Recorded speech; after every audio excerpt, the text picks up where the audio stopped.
Highway. Sa headlines, kan mga barata, clean up drive kang LGU Naga, parte na kang pagpreparar sa maraot na kabugtakan kang panahon. Iriwal sa patubi, sa Barangay Pacol, siyudad kang Naga, napuli sa pangtataga sa Rong Paraoma, Gadan. LGU Camarines Norte, mataonin 300,000 pesos reward sa makakatukdo sa naghabon sa tindahan ng cellphone sa Daet Camarines Norte. 2,000 na NCians nagtapos sa commencement exercises 2026 kang Naga College Foundation. Uya ang mga barata sa aldaw na ini. Ako po si Chris Palomania. Citywide cleanup drive kang nakalis na Sabado, parte na subuot kang pagpreparar kang lokal na gobyerno kang Naga sa maraot na kamugtakan kang panahon na pinagbabantayan. Ang detalye sa report ni Melvin Machado. Parte kan paghahanda sa raot ng panahon ng pinagimong clean-up drive kang lokal na gobyerno kang Naga kang nakalis na Sabado. Sa ngunyan, iyan mo nasubot ang pwedeng magibo kang lokal na gobyerno kang Naga para kung magbahaman, madali tulos maghuros ang tubig. Alagad kung sobra subot ang kusog kang uran, syertong may pagbaha, hulit na day kaya kang presenting drainage sa pera pa ini sa mga basurang nakakabara sa mga agihan kang tubig. Pero ang pwede talang gibuhon mo niyan, magparalinig. Kapag nagparalinig, mabaha man giraray, pero madali magpupa ang tubig. Gusto talang i-explain niya na dawa pa magibo na nga ini yung mga patrabaho. Pag makusugon ang uran, talaga mabaha. Dahil di kaya kang drainage si tubig. Pero ang pinaka-target magbaba tulo si tubig. Pag di nagbaba tulo ang tubig, gusto sabihin may mga sulat. Regular man subot ang paglinig ka mga barangay sa siyudad kang Naga na sinasabayan subot yung pagbugtak ni mga bagat para dai tulos madara ang basura kang tubig. Nakahagad naman subuot ang lokal na gobyerno kang Naga nin Tabang hali sa Dole para ipaagi sa tupad program ang regular na paglilinig sa mga drainage kang siyudad. Nakahagad na kitang tabang sa Dole na si mga regular na naglilinig kung pwedeng itupad para all year round. Igo talaga kitang pwera kan si mga usual na paglinig ang barangay. Igo talaga nakadesignate na naglilinig ang waterways. Kasumpay kay ni kabanga kang modular shelter unit na itinaw sa siyudad ang Mientras tanto, ipinahiling man ni Mayor Leni Robredo ang mga posibleng solusyon sa pagbabaha sa Central Business District 1 asin Julian B. Militon Elementary School. Kabali na digdi ang pagbugtak ng mga floodgates sa Naga asin Bicol River para maiwasan na maglaog ang tubig pasiring sa mga kanal kung maglangkaw ang tubig sa salog. Manula floodgate sa may Panganiban Drive, may proposal man na pagkonstruir ning Sagop Creek Pumping Station asin detention pond sa kalabaan kang Almeda Highway. Ini subuot pwedeng mapunan kang DPWH sa masunod na taong 2027. Ining flap gates on outfalls, pag nahiling nindo sa Panganiban, ang problema ta sa Panganiban, dahil pagpano na ang tubig, nalaog pa siya lugod sa pagpano na ang, may labot dyan, pag nag-agi ka mo niyan, may labot na may cover. So pag naglangkaw ang tubig, nalaog pa lugod sa mga roads dahil mayong gate. So, ang sinasabi, kaipuhan na ganan ng gate, para daw magsakat ang tubig. Pero ang gate, paluwas lang siya. Si drainage sa laog, paluwas sa Bicol River ang flow. Pero kung si Naga River ang maglangkaw, di siya malaog. Sa ibang issue, dahil magiging bagyo, imbis magiging makusog na sarong low pressure, si LPA 96W. Sa forecast ni Mr. Mike Padua kang Typhoon 2000, maagi sa parte kan Masbate si 96W sa aldaw na Miyerkules. Apwera ki 96W, may pinagmomonitor pa na raot ng panahon na pwede subuot maging bagyo si 95W. At ito po yung pinapakita ng ating GraphSat kagabi. At yan po si LPA 96W. Nag-perform pa na yung kanyang kaulapan, less than 35% o weak LPA para maging isang ganap na bagyo.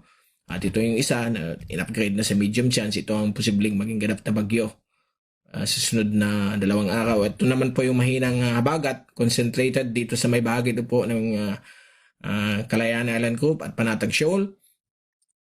At ito po, yung trough ay makaka-apekto po sa Bicol, Visayas at Northeastern Eastern Mindanao. At nakikita po natin dito sa latest sa Joint Typhoon Warning Center, hindi nila in-upgrade itong si LPA 96W bilang isang active LPA na tili po dito wala sa kanilang forecast. Ito si 95W in-upgrade na po bilang medium chance, meaning within the next 2 days magiging isa po siyang ganap na bagyo. Sa ibang bareta, pinag-ibuman kasubagong aga ang pag-turnover kang Public Safety Office sa Naga City Police Office kan mga wheel clamps, POS terminal para sa electronic ticketing as in breath analyzer na dakulang tabang sa pagpapasunod kang mga ordinansang sa trapiko sa tinampo sa syudad. Personal man na pinagresibi ni Acting City Director Police Colonel Rizalde Caballero ang nasabing mga kagamitan. At this point, we now come to the ceremonial turnover of operational equipment related transactions. Commitment to safer roads and a more disciplined. Sa ibang bareta, nagtugot na ang COMELEC na isabay sa barangay asin sangguniang kabataan eleksyon sa November ang paghapot sa mga taga-syudad ng Naga kung paborsindang maging highly urbanized city na ang Naga. Susug kay Mayor Leni Robredo, kaipuhan lang subuot ninda ang face-to-face meeting kan COMELEC dapit sa nasabing bagay. Kung magiging marhay ang kamugtakan kan panahon sa masunod na sibana, makikipag-ulay siya sa COMELEC. Alagad, kung magpaparauran, dahil subuot siya mahali sa syudad. Igwa ng surat sa to na nagtutugot sindakan si requesta na isabay na sana sa barangay elections. Pero may invitation sa one-on-one na meeting to discuss the details. Nakaset siya sa Monday, July 6. Pero pigkaulay ko kay si Mike Padro kasuudma, may duwa kaya magkasunodan na raot ning panahon na pigihilin. So pigkakaulay ni subago si COMELEC kung pwede mag-plan B na later time ta just in case magbagyo o magparauran na magbaha sa tuya, dahil ako mahali sa 6. Pero kung okay man ang panahon, sa 6 ang meeting niya. July 6 na hapon. Sa samuyang pagbabalik, iriwal sa patubig sa barangay Pacol, Siyudad ng Naga, Saro Gadan. Iyan asin iba pang nangingenot ng mga bareta, digdilang sa GNN TV48 Naga News Break.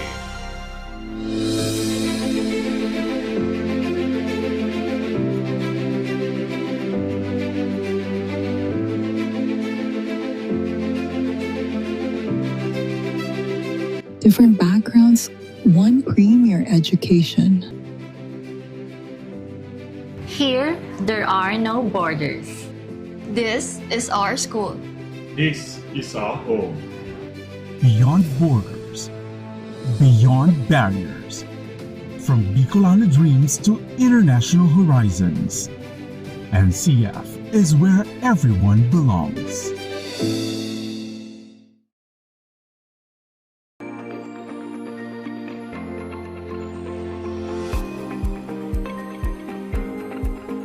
Bilang magulang, importante for me na ligtas sila at masaya sa school.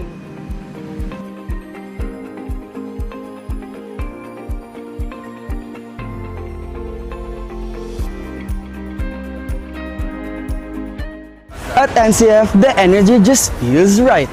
You come for the school, but stay for the people.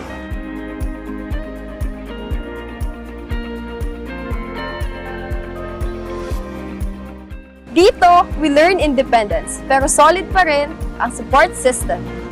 Sa NCF, bawat sulok may saya, suporta at pagkakataong maging ikaw.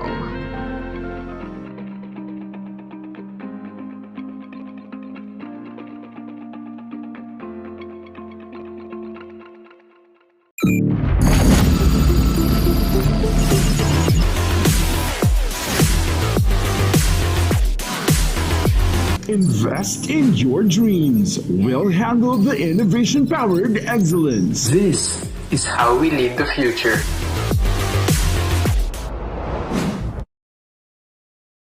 Seeing clearly shouldn't mean traveling far from home. At Cancer Eye Center, world-class care is right here in the heart of Rinconada and the Bicol region. With advanced diagnostic tools, ophthalmology specialists, and a team that treats you like family, we bring expert eye care. From children's screenings to managing cataracts, glaucoma, and diabetic eye conditions without the need for long trips. Because your vision matters, and so does your time. Cancer Eye Center, world-class eye care just around the corner. Sa pagpapadagos kan mga bareta, may ipapahiling subuot ang mga otoridad na litrato sa estudyanteng biktima ning pandadaklag ning gapo kang nakalihis na aldaw sa may parte kang Plaza Rizal, kung saan tinamaan ang estudyanteng babae sa may parte kan sa iyang talinga. Kasumpay kaini, inako man ni Mayor Robredo na talagang nagkakaproblema sinda sa mga personang may diferensya sa pag-iisip na iyaon sa sentro kang Naga na ang kadaklan bakong taga-syudad ning Naga. Daiman subuot nagtutugot ang sarong pasilidad sa Pili Camarines Sur na darahon sa sainda ang pasyenteng mayong bantay. Nagahanap man subuot ang syudad ning ibang pasilidad na mapagdadarhan kang mga nasabing persona. Andaman subuot maggastos ang syudad.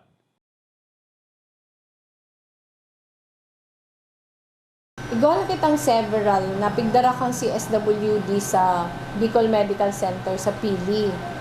Ang pinaka-problema lang, dawa kaya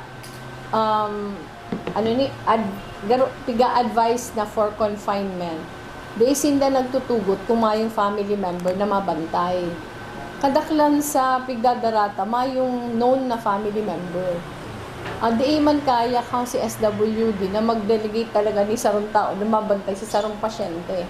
Iyan ang nagiging problema ta. So, instead na ma-confine, niluluwas man giraray.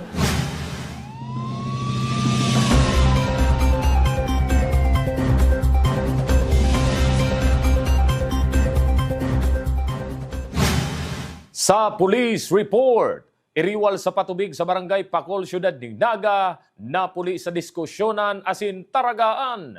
Sarong paraoma, gadan. Ang detalye sa report ni Cristina Valenzuela.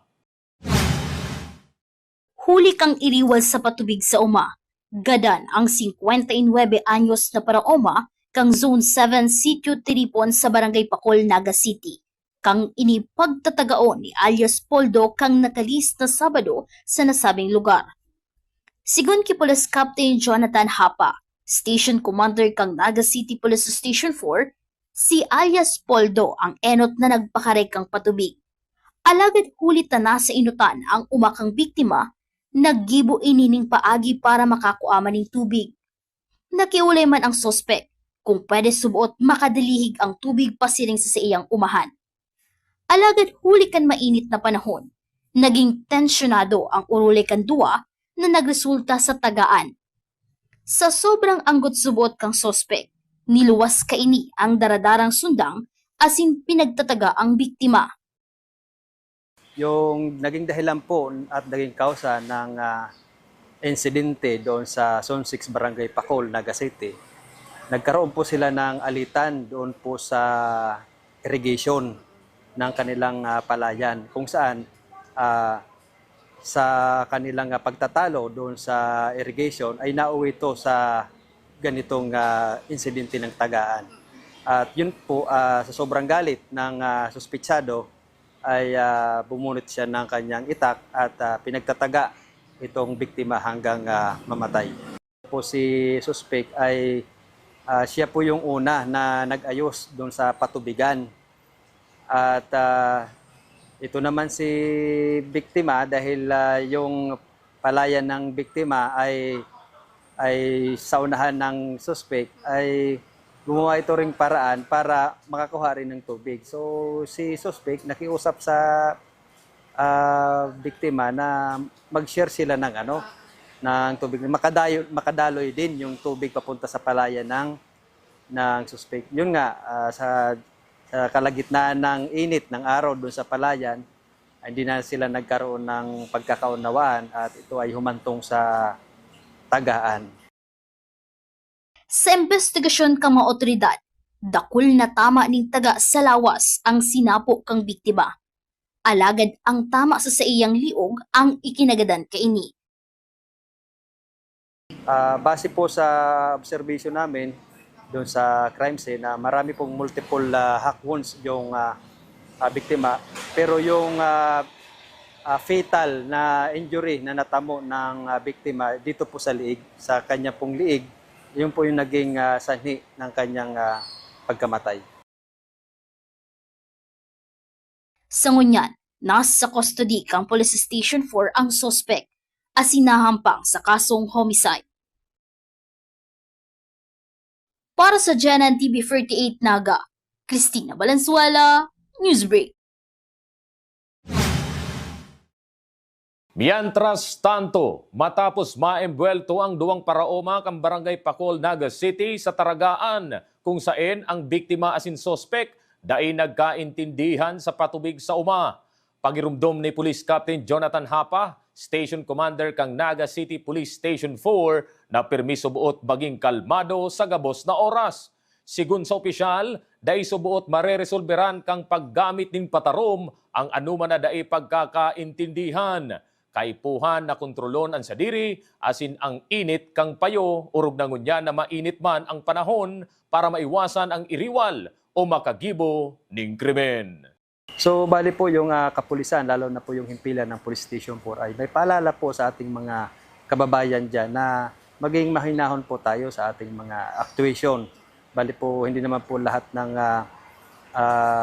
hindi natin pagkakaunawan ay may resolba natin sa persahan o sa mga violento at marahas na pamamaraan.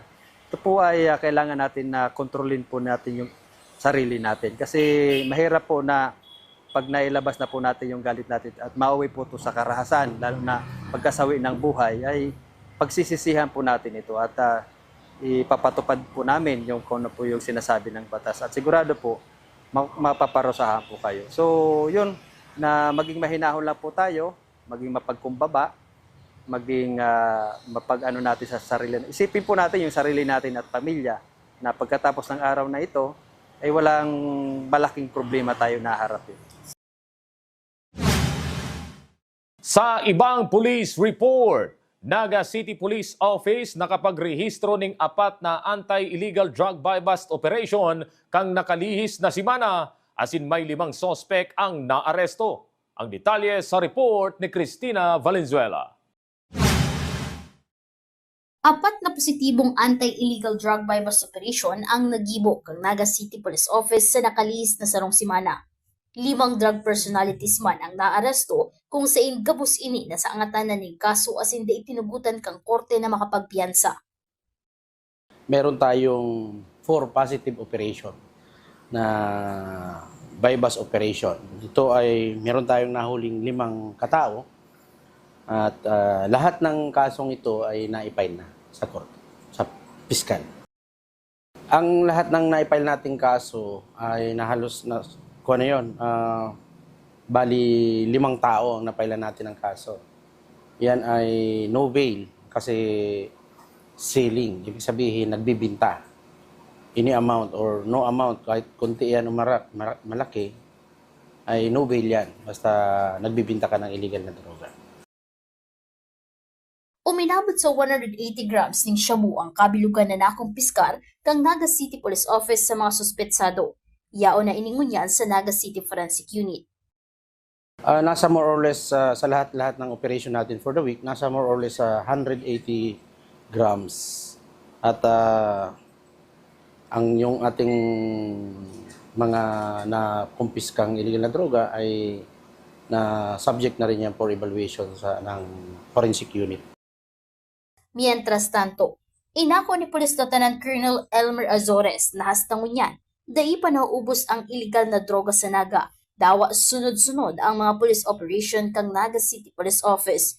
Ulit na padagos pasindang nakakadakop ng mga persona na imbwelto sa paggamit o pagbariwas kang droga sa syudad.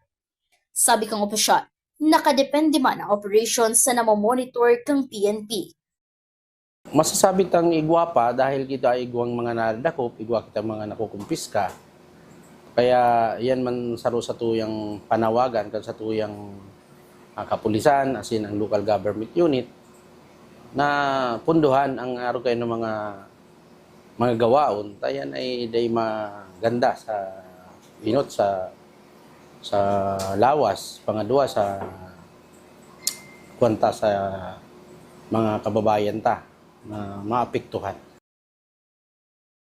Ang satuyang pag-operate sa illegal drugs ay depende yan kasi yan ay may pinapag kitang monitoring at saka binabalidate yan. Di man ibig sabihin na pag may nagsumbong ay agad tulos-tulos sa tuyang i-operaton. Yan po ay ibalwita pa at magkakaroon pa kita ng mga series na mga test by dyan para masigurado na talagang involved itong taong sinasabi. Para sa Janan TV 48 Naga, Cristina Valenzuela, Newsbreak. Padagos sa mga barata, 135 na mga pulis kang Naga City Police Office ang ipinasairarom sa random drug test kang nakaaging Hunyo 10. Kinumpirmar ni Police Lieutenant Colonel Elmer Azures na mayo maski sarong PNP personnel kang Naga City Police Office ang nagpositibo sa ginibong drug test. Sabi kang opisyal, patunay subot ini na malinig ang PNP Naga asin mayong pulis ang imbwelto sa paggamit ng illegal na droga. So far po, negative man po or mayo pong nag-positive sa satuyang hanay na sa ginibong random drug testing. But sabihon kaya ang satuyang kapulisan ay talagang malinig pagdating sa illegal na droga. Hindi kita imbulto dyan. Padagos sa mga bareta, Camarines Norte Governor Dong Padilla matauning 300,000 pesos sa isayma na makakatukdo kang pinagtataguan kan mga sospek na naglaog sa sarong tindahan ng cellphone sa nasabing probinsya. Ang detalye sa report ni Juan Carlos Aguirre. Padagos pang pigahanap kan mga otoridad ang 4 na suspetsado sa pangahabon sa sarong gadget store sa Daet Camarines Norte kan nakaaging Biyernes. Susog sa PNP, aabuton sa 3 million pesos na kantidad nin manlain-lain na digital devices arog kan iPhones, iPads asin MacBooks ang nadarakan mga suspek. Nakuanan man in CCTV footage ang insidente kan amay na aga. Digdi, mahihiling ang 4 na lalaki na naglaog sa tindahan asin saro-saro na nilimas ang mga istante. Kinuha pa nga ni kan saro sa indaan roll-up banner kan tindahan asin itinahog pa sa pintuan. Saro sa mga sospek ang nakarisa kan CCTV, asin ibinaling ini sa pader. Naaraman sana kan may sadiri ang pangahabon, kan bubuksan na niya ang sa iyang tindahan. Mientras tanto, nagpaluwas na nin 300,000 pesos na cash reward si Camarines Norte Governor Ricarte Dong Padilla sa sisay man na makakataonin tamang impormasyon na magiya sa tulos na pagkakabisto asin pagkadakop kan mga sospek. Para sa GNN TV 48 Naga, Juan Carlos Aguirre, Newsbreak. Sa iba pang bareta, robbery in band, carnapping as in illegal possession of firearms. Ini ang mga kasong pinag-aatubang kang tulo sa 4 na sospek na imbwelto sa panghahabon sa sarong residensya sa Libmanan, Camarines Sur, kang nakalihis na si Mana. Na marikas man na nadakop kang Libmanan Municipal Police Station asin yaon ngunyan sa indang custody. Mantang si Saro ang nawalat subuot sa Gumaka Municipal Police Station kung saan nadakop. Pinasalamatan man ni Police Lieutenant Colonel Ace Christian Mendoza, Chief of Police kang Libmanan Municipal Police Station, ang gabos na kataid nindang istasyon na nagtarabang para mamonitor ang pagdulag kang nasabing mga sospek kung kaya nadakop ninda tulos ang mga ini. Pinablock ko ang Pamplona, Kabusaw, then si Pocot. And yan, Lupi, Ragay, and Del Gallego. Sobrang bilis nila.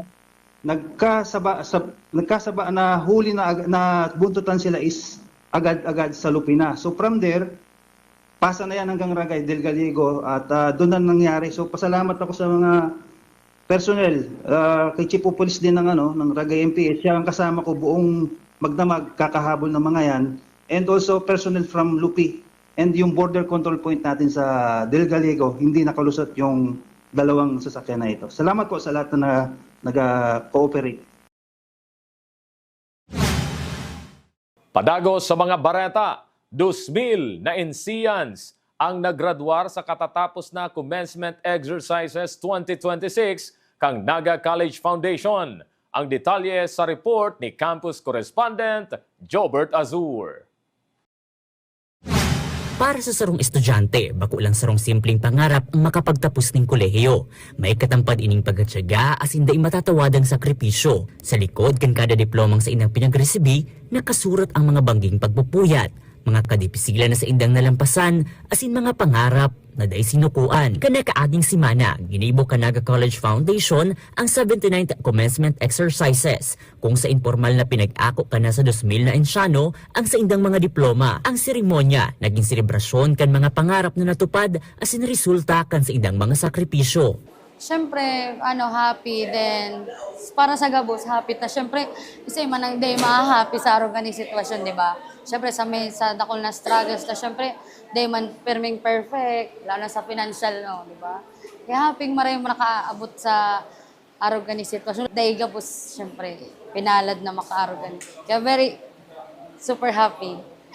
Masaya po and definitely po parang lahat po ng sacrifices ng parents ko is paid off na po, and also lahat po ng sacrifices ko even sa academics I struggles a lot, and yan po, masaya po, wala pong humpay na kasiyahan, and also parang din po, nakaka-touch din po yung moment na to kasi minsan lang po mangyari.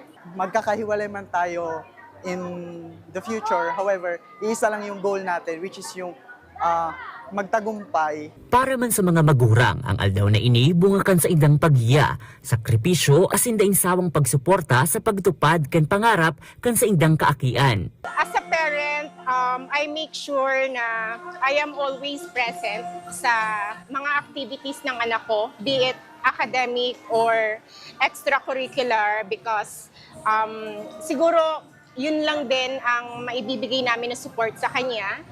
And we always ensure na nasa likod niya kami and always motivating him to do well, to do better. So nakita naman namin yung result. Sobrang saya kasi ito bilang isang magulang, ito yung mga pangarap namin na makapagtapos ang isang anak. As a varsity player, natutuwa rin ako na lahat ng pangarap niya sana matupad at sana makapasa na siya sa board exam. Actually, pasado na siya sa civil service professional, and the next step niya is board exam at sana napolcom and then makapasa siya lahat. Sa mensahe ni Naga College Foundation President Mario Villanueva, tinakwan niyang doon ang kahalagahan kan paggamit sa kaaraman, kakayahan asin mga nanodan sa eskwelahan, bilang giya asin instrumento sa paghampang sa mga hamon kan buhay. NCF Class of 2026, anchored in values, empowered by technology, committed to lifelong learning. How do we prepare learners not only to participate in the future, but to contribute to it responsibly? How do we ensure they remain grounded in human values while they develop technical capability? How do we help them become lifelong learners in a world where knowledge evolves continuously? Sa pagbubukas kan panibagong kabtang sa buhay kan kada estudyanteng nagraduar ngunya na taon, padagos na sinisiguro kan Naga College Foundation na magatod ng dekalidad asin abot kayang edukasyon. Padagos na hormahon ang mga hobenes asin mga individual, bako lang para sa indang propesyon, kundi magserbi asin magtaong inspirasyon sa indang paghampang sa totoong hamon kan buhay. Para sa GNN TV48 Naga, Jobert Azur, Newsbreak. Yan ang mga bidang baretang nakalap kang mas pinakusog na puwersa kang GNN TV48 Naga News and Bicol Affairs. Day malingaw na i-follow ang samuyang official Facebook page, GNN TV48 Naga.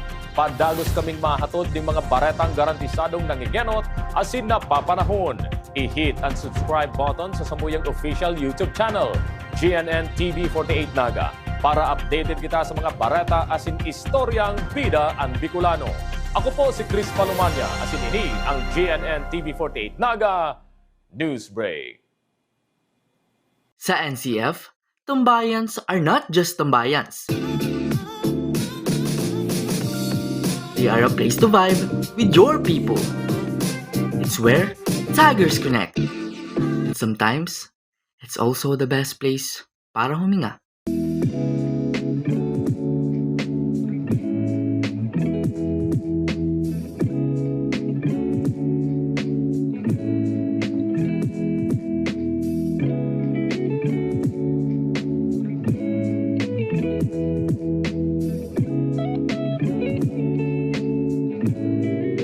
This is where our stories stay long after we leave college. The quiet witness of how we built our future.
Pakiwin ko na po lahat yan.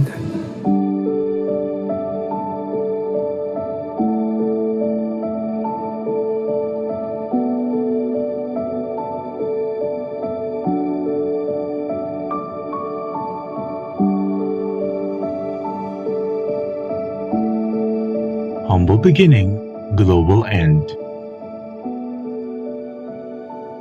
NCF, world-class affordable education for every Filipino family.